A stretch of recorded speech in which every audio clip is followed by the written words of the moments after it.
Greetings and welcome to Let's Play. Why did this start already?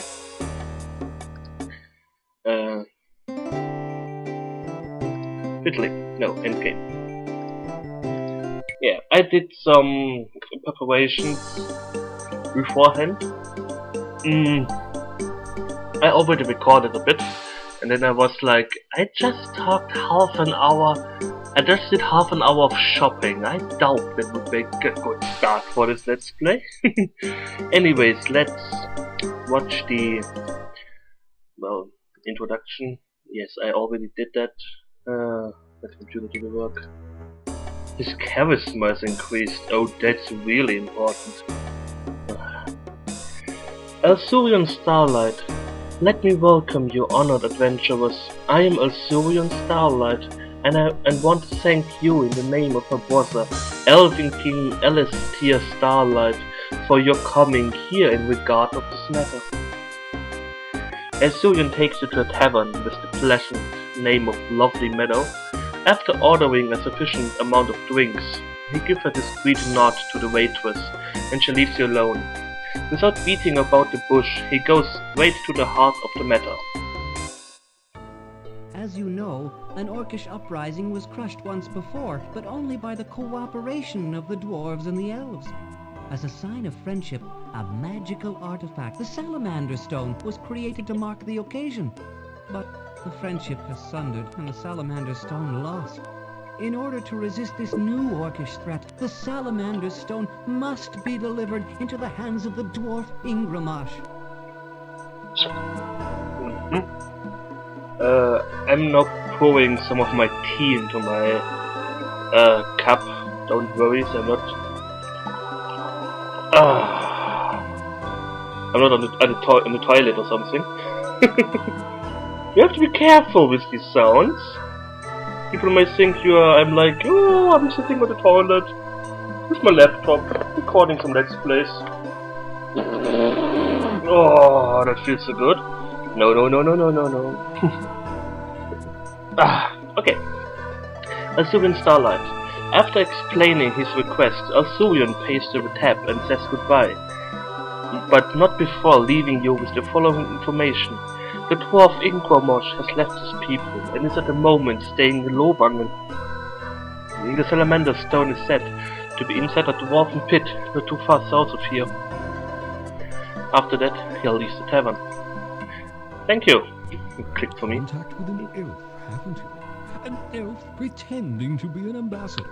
A child could tell you there is no such thing as an elf ambassador. Did he speak of a friendship between elves and dwarves? Utter nonsense. They can no more coexist than fire and water. The Salamander Stone has many different abilities to those in know, and it's worth a lot. A tremendous lot. I'll pay you a full 1,000 ducats for it. If you take the stone to Vindaria Leechbraun in Lowangen. Following his explanations, he leans over the table and whispers, "Don't forget, take the stone to Vindaria Leechbraun in Lowangen, and the money is yours."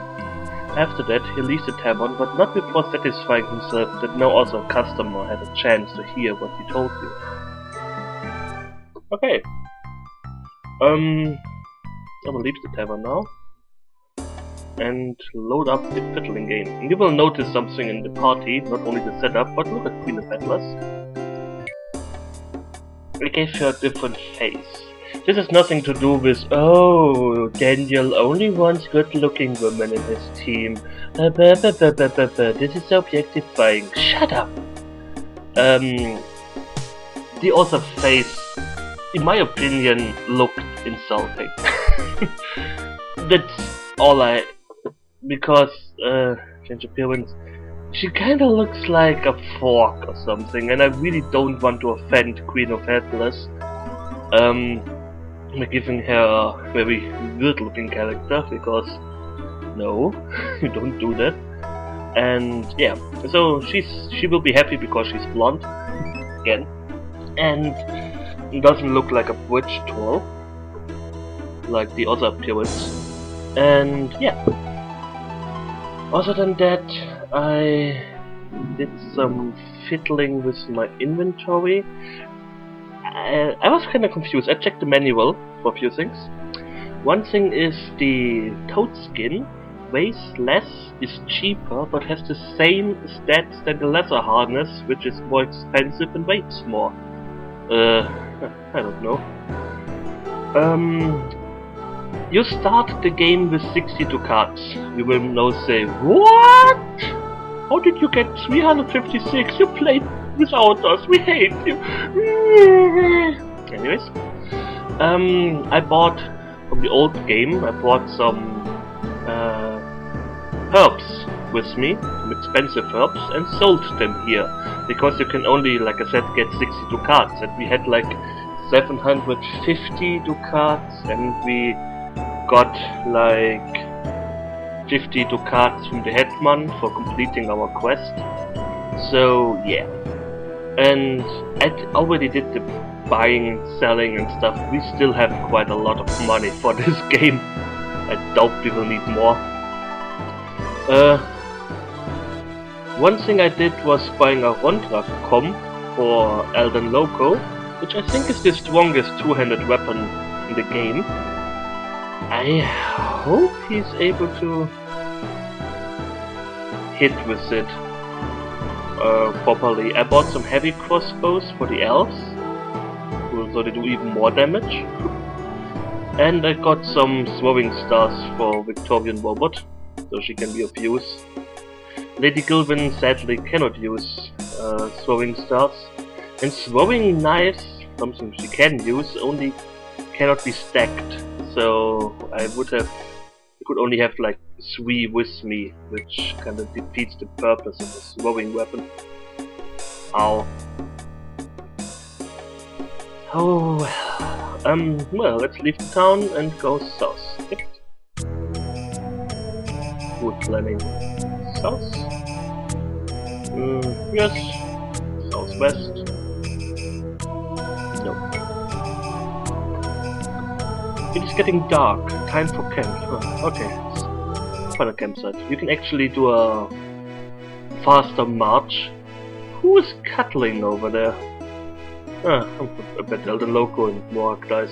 Yeah, I'm sure. Oh, they will hate me for this now. Gilvin, look for herbs. I did put in the advanced mode. Why is it giving me hints?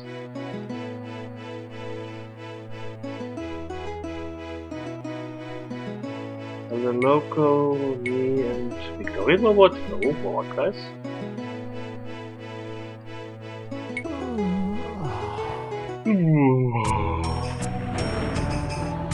Elanarae was thirsty, has drunk something. I don't give a shit. Again, it's dark? This is one thing I will not miss in the third part. In the third part there is no traveling, and I'm really looking forward to it.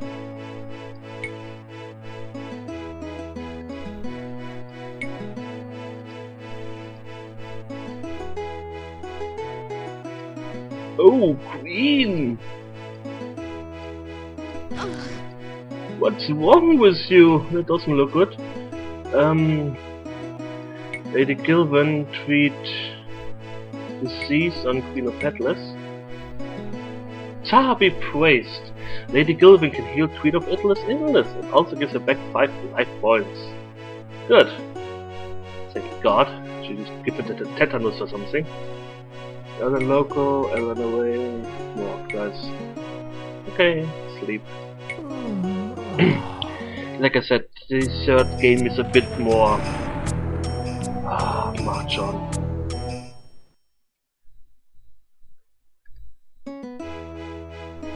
This is really getting I really dislike this traveling around. Queen of Gilvin. Why did it give me more dice as an option? The Queen of Atlas should be better at finding. Yeah.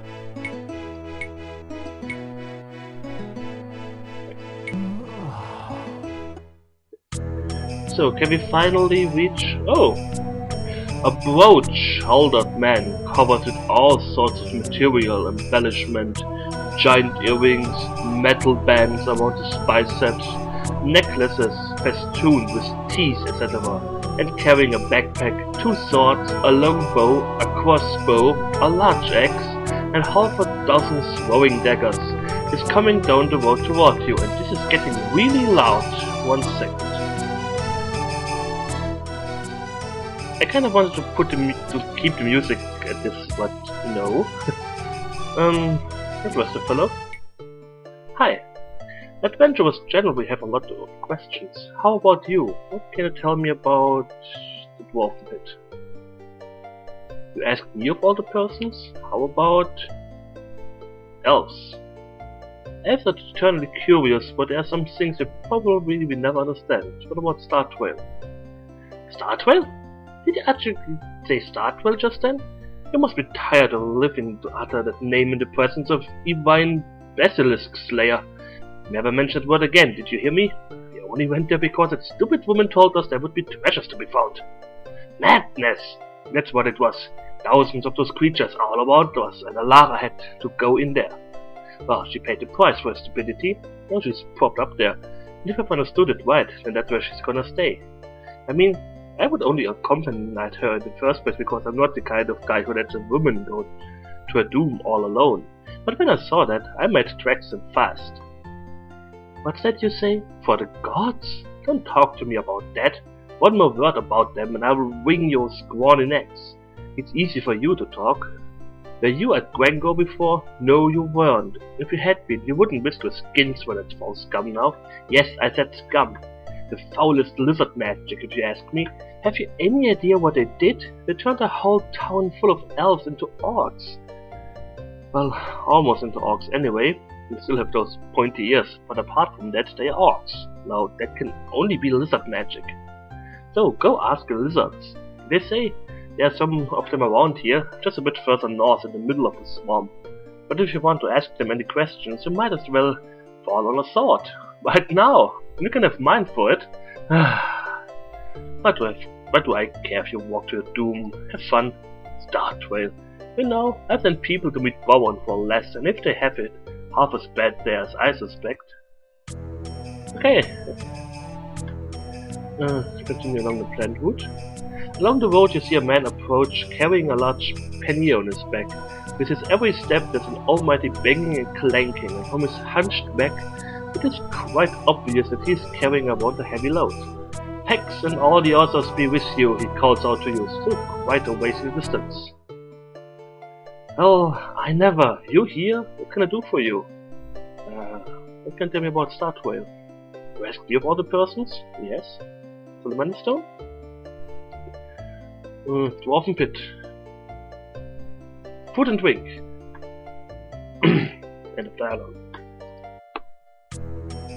Would you care to purchase a copper cauldron? The price is just 12 silver crowns. No. Let's find the campsite.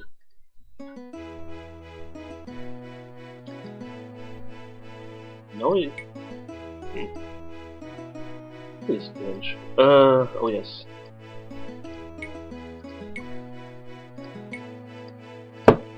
Oops. Good. Nobody's dead. We reach a small village or hill house. Let's get back to the place. Elanarae notices traces of blood by the roadside. Also, it appears that something was dragged in the bush here. Do you follow the trail? Yes. About 100 paces into the wood, you come upon the corpse of an old man. Beside the body, you find a large broken hammer of the sort needed to cold work soft metals. Do you want to bury the poor sod? Leave him to his fate. Let's bury him. You bury the old man and continue the journey with a clear conscience. Yeah, it's better to do stuff like that or Boron will get pissed at you. Here's the planned route. And the campsite. Oh. Can I do the old options? Lady Gilran, Queen of Atlas, yes. One festering toadstool. It's pretty ugh.